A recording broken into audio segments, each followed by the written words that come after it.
Welcome to Notebook, a program of interest to the St. Lucie County community that features information about St. Lucie County schools. Guests include school district and community leaders with focus on children in our community.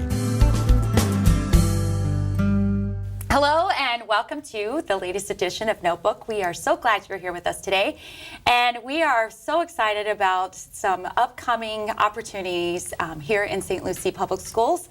And today our guest is Dr. Karen Crocco, and she has just recently accepted a new role in the Office of Teaching and Learning through the St. Lucie Public Schools as the Instructional Specialist for Fine Arts. And that's a mouthful to try to get that all in there and slowly. So we are so excited about what is around the corner for teachers here in St. Lucie Public Schools. And today we're going to talk about a grant that was just received and that you'll be overseeing. And we get to work together, which I'm very excited finally, through the many years that we've kind of known each other through different opportunities that we have experience together. So we're going to talk a little bit about that here in just a minute. But before we do, I always like to have our guests just share a little bit about their professional path, their professional journey, and just some of your background from your teaching experience, maybe a little bit about where you grew up, and then how you got to where you are today. So yeah, that's a lot. Yeah. It's a lot, but a lot of it is local for me. Right. We moved to Fort Pierce when I was in fourth grade. I went to St. Anastasia and John Carroll High School. I actually earned my first post-secondary degree at what is now IRSC. Yeah. It was IRCC when I was there. I went to the University of Florida. So I'm a gator. A gator. Yeah. So does your allegiance go to your earliest degree or your latest degree? Yeah. But either way, when they're on TV, that's who I root for. Yeah. I had earned my master's at the University of Southern Mississippi, and more recently my doctorate at Boston University. So that wraps up the education thing.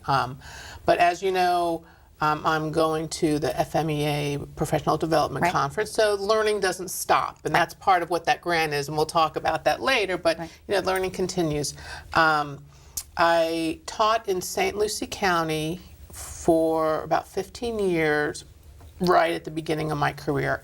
And then I traveled the state a little bit, so it was really nice to have some opportunities. I was in Palm Beach County, which is a huge district, a little more urban than we are. I also went to Pasco County, which is a little more rural, which we have a lot of those elements as well. Sure. And then just timing was right for my husband and I to come back to St. Lucie County. And I've always had contact here because there are wonderful professionals here that we've kept in touch, and it was just really nice to have the opportunity to come back.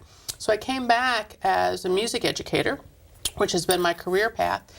And when this opportunity opened up, it was almost, it had to be kismet. Yeah. Just because this area the grant focuses on was my area of research for my dissertation. So it's the stars aligned. Yeah, not quite custom made, but pretty darn close. Pretty darn close. Yeah, that's exciting. And what's really fun is that we've had a chance to know each other over the years and, work together at PSL High School many years ago, and just kind of would run into each other occasionally, at FMEA or, various places, and then to have the chance to actually work together again is really exciting. So very much looking forward to that. As well. So a lot of I was thinking about this morning, a lot of the people that may be viewing may not be aware of this grant that we just received.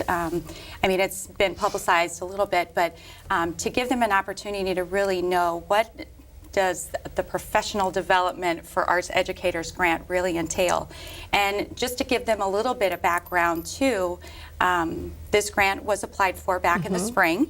It's very competitive because this is a national grant. This isn't just a state grant. So, generally when we're talking about state grants, we're only competing against other counties and districts, which I think there's 67 in the state of Florida. So when you're talking about the national competition, at the federal level, you're looking at thousands and thousands of people that could actually apply for this. But I can't remember exactly the number of applicants that they had that St. Lucie County was actually competing for this grant against, but we were one of the fortunate ones to be the recipient of this grant. So that was applied for back in the spring, and then we received it, I believe, in the end of September, first part of October. So it was right after the hurricanes, if I remember right. So it was like, catastrophe, and then wow, we've got something really exciting, to be thankful for. So, talk to us a little bit about what this grant's impact is going to be on our arts teachers per se in the school district. The impact the potential for impact is huge, Part of the reason the committee that you were on that wrote the grant, and by the way, you're probably too modest to say that we got even more money than we originally thought because the grant was written so well. So that's huge, and it just needs to be said about the wonderful committee we have here and team, working on doing good things for students in St. Lucie Public Schools. The grant is bringing resources through the federal government to arts educators that state and local financial resources already support. Our literacy teachers, our math teachers, our language arts, our social studies have a chance for professional development in school-based and district-wide learning communities. What the PDAE does first is recognize that arts educators, even though they're a much harder group to, put together, because an arts educator is a music person or a 2D art, 3D art, dance, drama, it's a much broader spectrum, but these educators need the same type of professional development. So that's the first tier of that. But the thing that this really boils down to, in my mind, is that it's really starting to prepare the students of St. Lucie County and the arts teachers to bring our students into that 21st century really member of the workforce. That they have to be creative, they have to be collaborative. And there's no better place to teach creativity and collaboration than through the arts. Amen to that. And so that's where we are, and that's why this grant, again, I don't know, I didn't speak to anybody in the federal government other than I did have the opportunity to go with a team to the Kennedy Center and to learn about, several things. And that was kind of what I took away from it, is that in St. Lucie Public Schools, we're integrating this art in science and arts teachers are going to be integrated. But across the country, they might choose language arts or math or social studies, a different subject area.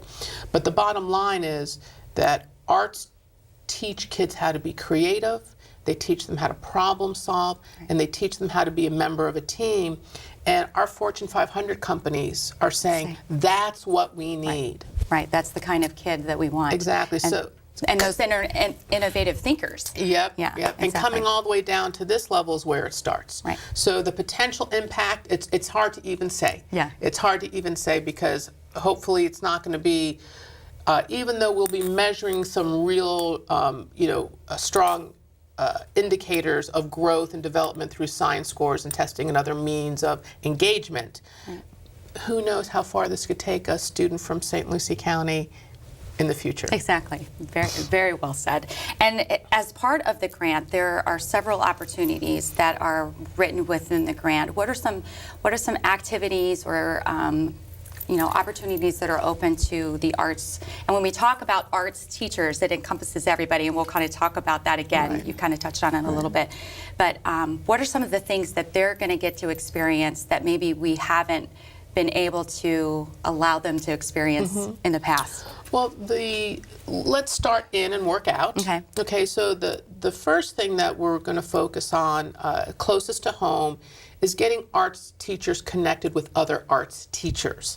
That the county, through this grant, is going to be able to provide substitutes to cover classes so teachers can go out. If you're a band director, an art teacher, or a drama director, you might be the only one in your school, so you can't just go down the hallway to see what the other band director is doing, or go in to see what the other art teacher is doing. So this will provide, seems like a really silly thing, but it costs money. So this will allow us to put a substitute in a room to go and observe other teachers. It will also help us find teacher leaders that we can pinpoint in our district, right in the school system already, to say, okay, these are masters at their craft. Let's give them the opportunity to share. Right. Okay, again, we still have that piece where we have to keep, children supervised and somebody to guide their lessons while our teachers are doing, other things, working on their professional development. You can't work on teaching practices during teacher work days. Right. You have to have students there, to teach. So in our schools, that's what we're going to start. The next piece is we have a community integration piece. We have an association building and growing with the Bacchus Gallery, with the Fort Pierce Jazz Society. We're going to talk to our friends and colleagues at the State College. There are other maybe resources, professional or semi-professional or community groups that we haven't made contact with yet, but hopefully some of this information will help them. Like, hey, let's, I want to be a part of that. Yeah, let's see what we can do. So we're going to start local, we're going to go bigger, and then finally, this grant will provide funds for arts teachers to go study their discipline, either art specific. If you're a dance instructor and you haven't taken a ballet class in 13 years, you can actually go take a ballet class or a week, symposium to help improve your skill, or go to a I don't know that the New York City Ballet has one or the Miami Ballet has one, but you can go to teach a symposium about teaching ballet.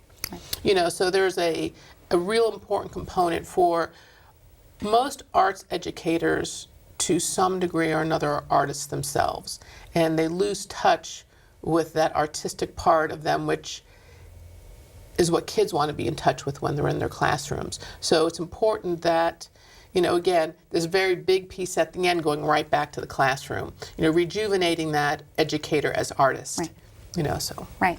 And you've kind of touched on some of the content areas that are going to get to participate in this. So just share with us a little bit about the various avenues and subject areas that these teachers are going to be able to participate in this. Okay, this is all arts educators. So that's 2D art, 3D art, graphic art, so we're bringing in our technology piece, photography, anything that has a state label as under the arts. Music, that's general music for our little kids in elementary school. It's vocal music, instrumental music. It is dance, drama, anything that's under that fine arts, not just performing arts. It does include, 2D, 3D,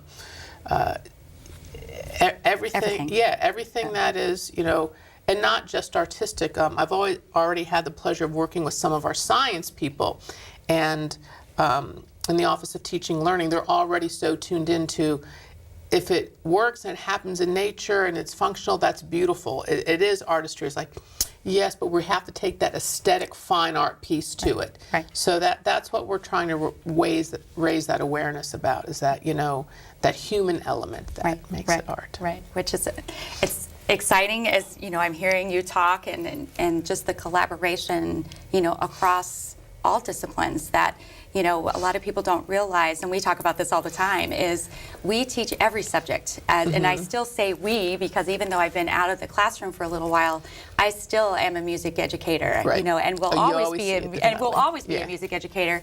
And really understanding that every element that is taught, whether it's history, science, I'm trying to think, math, math and music go very, very well hand in hand together. We teach all those pieces to support what's going on in the traditional classroom. So this is a huge win for us, to be able to help our arts teachers and educators, continue to improve their craft. And one thing that a lot of people may not realize is, in the past, generally our professional development is supported through Title II. But the only issue with that is Title II does not support PE and arts. So that has really limited us in providing that additional support and opportunities for our arts educators. So this grant has just opened the door for, endless opportunities for the next 4 years. But we're, as we have talked, we're seeing beyond those 4 years. Right, we want to absolutely. see this, begin with this foundation, with this grant, but to be able to bring it to the next level and to allow it to sustain itself, to continue this excellence, for years to come. So, and the nice part is we get to be on the ground level of it. So Yeah, that's pretty absolutely. exciting. So let's talk a little bit about, there are 4 strands within this grant. It's a lot to know. I can't even remember how many pages this grant is, but 55. 55, thank you. Because I've been working with 2 different Yeah, grants. yeah, I've been yeah, working yeah. with the Magnet School grant and the PDAE, which is the Professional Development for Arts Educators grant. So for people listening, we educators do a lot of acronyms, so Right. you're so used to Yeah. doing those. But there's a lot encompassed within this. Right. So let's talk to us a little bit about those strands and what it means for the participants. I think, and again, I've probably been through the grant maybe 5 times, Right. and every time I read it, it's like a good book. You see something different, you see something you can do. But as I look at it, these strands, again, almost like a good lesson plan, happen developmentally and sequentially. The first strand is about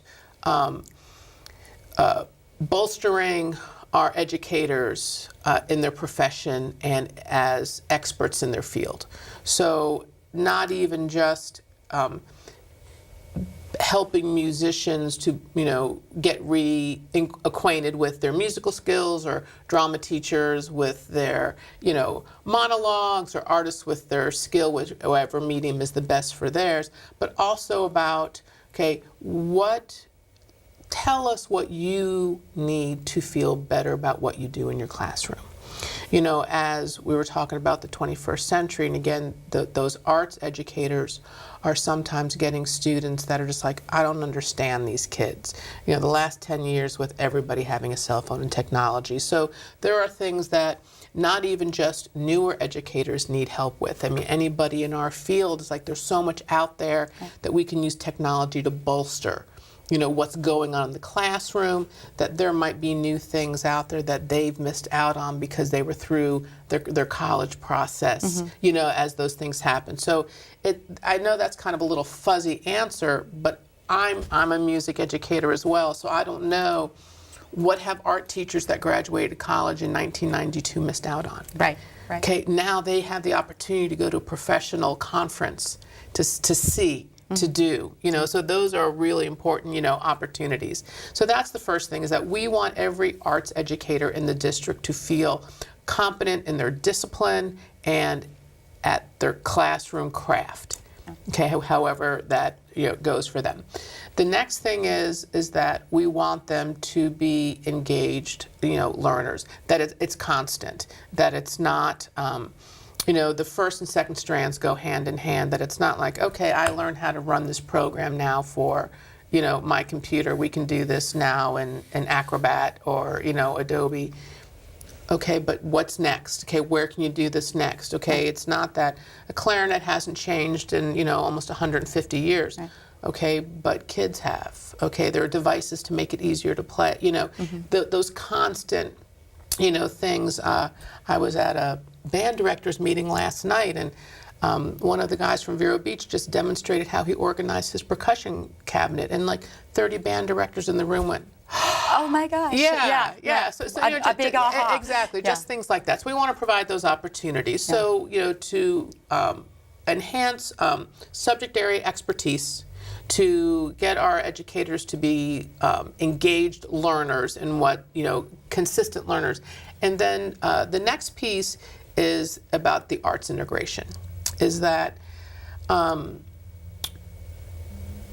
and being the arts educator, maybe I say it a little different, but I think integrating science into the arts.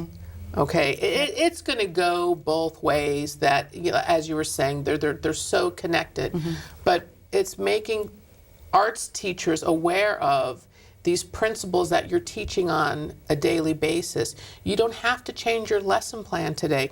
Just raise the awareness of this is a sequence. And we also have sequence in the Krebs cycle. We have a sequence in the photosynthesis cycle. Right. We have a sequence in the water cycle. I mean, all the way down to elementary, these scientific, principles. If you're holding a violin bow, or if you're doing a spiccato, that's gravity at work. That's tension. So just things like that we do on a daily basis. And really making it purposeful. Exactly. Right. That it's not, we're not asking arts educators to become science teachers. We're not asking science teachers to become dance instructors. We're saying, look, these are things, and again, I can't list an author of a study over the top of my head, but I know I've read dozens about how singing helps with repetition.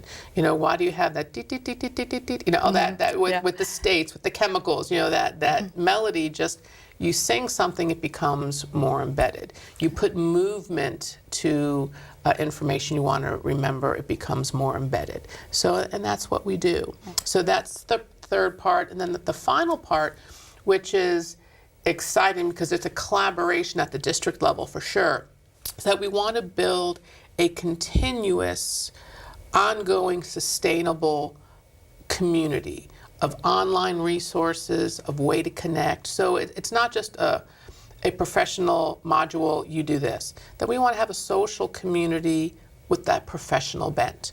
That, okay, I had a second grader come in today that I just could not get to sing this pitch.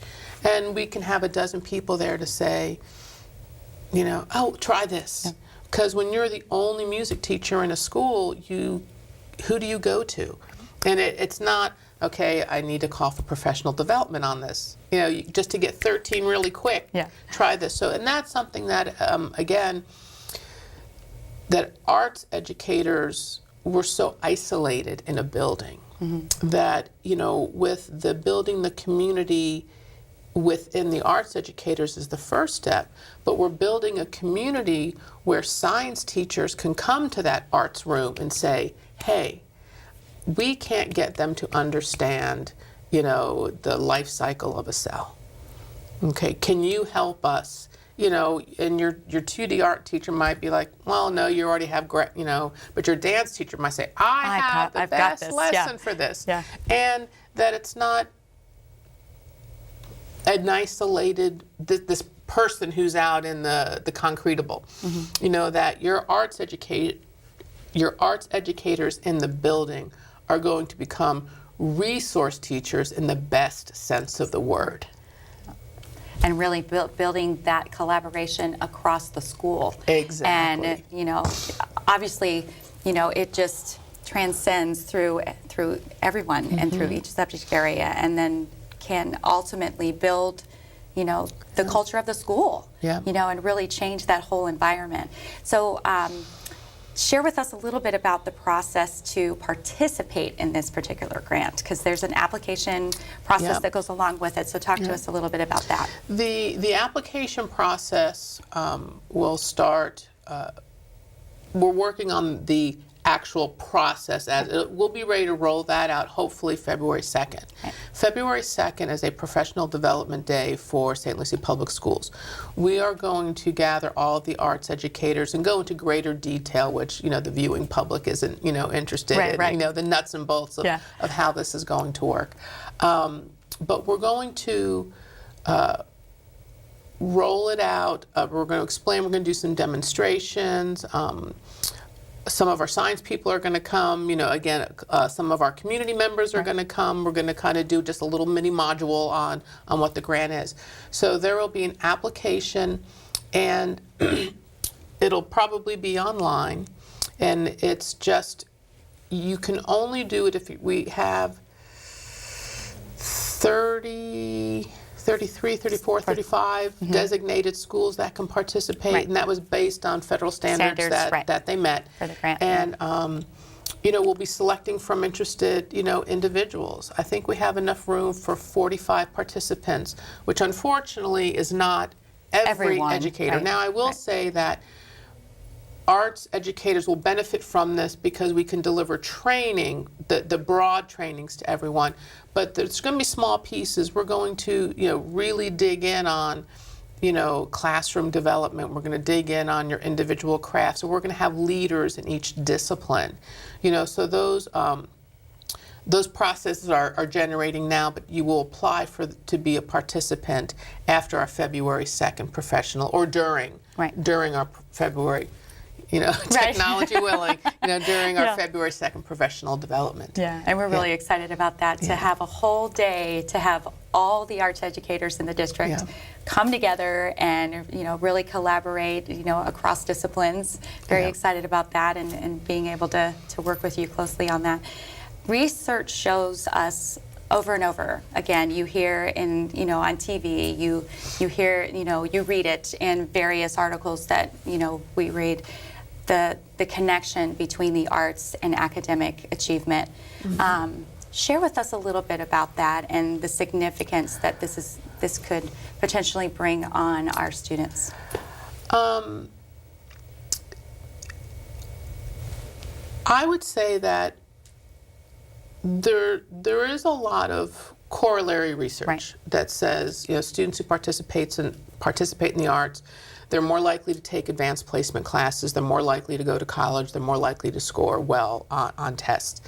And I don't know if it's because I'm getting older, I look a little further down the road than just getting kids into college. But what I will say now is I look back on students, and I'm thinking of one very particularly, who worked for the federal government, as a matter of fact, far afield from being a band kid. And when I would talk to this individual, it would be like, well, that's a pretty interesting job. And they're like, I'm just using my band skills, that how do you get 100 people to do something at the same time? That collaboration piece with a purpose. Every arts student, regardless of the discipline they are studying, has something to do at the end. So the skills that we're trying to infuse into every single class, and from other classes back into the arts, is yes, to help them do better on tests, yes, to help them get into a college where they can learn the skills for a wonderful career, but as they mature, that they'll start realizing, oh, wait, I know how to get 100 people to do this. Right. Or I know how to take raw materials and create something purposeful and beautiful out of it. And those are the skills that employers are saying they're missing most in their kids. That they know how to use calculators, they know how to use software, but they're looking at a problem in front of them that they don't know how to solve. And that's where the arts piece is just, integral and needs to be integrated into everything, because that's where even educators will say that students understand how to do a lot of the mechanics, but they don't understand how to apply them. Very good. Well, I hope that answers your question. It did. It was excellent, as always. We're just getting ready to close. We've got about a minute left. And what are you most looking forward to in this new role? All of it. All of it. I am looking forward to all of it. I don't know what I'm not going to like about it yet. So I think that's what it's going to be. I'm looking forward to working with people I've loved for a long time. I'm looking forward to working with other disciplines. I'm really enjoying getting to know the district level administration, how supportive they are of everything. So I'm just waiting for that thing to be like, oh, okay, here's the thing that I'm really not fond of, but I'm looking forward to all of it. Yeah, well, and the opportunities are endless from this point, and we're just so excited that you're part of the Office of Teaching and Learning and this new role and what it's going to mean for St. Lucie Public Schools. And thanks for being with us today and sharing about your new role and sharing about this grant. We're really excited about what's up next and what's coming just around the corner. Right. So we want to thank you for being with us today. Thanks to Casey again for being our guest, and we look forward to seeing you. And if you ever have questions about the grant and some of the opportunities that could be ahead, if you're a teacher that's listening and you're thinking, gosh, I want to be a part of what St. Lucie Public Schools is doing, give us a call at 429-3600, and you can always reach us through the Office of Teaching and Learning. And we look forward to seeing you next time on Notebook. Have a great day.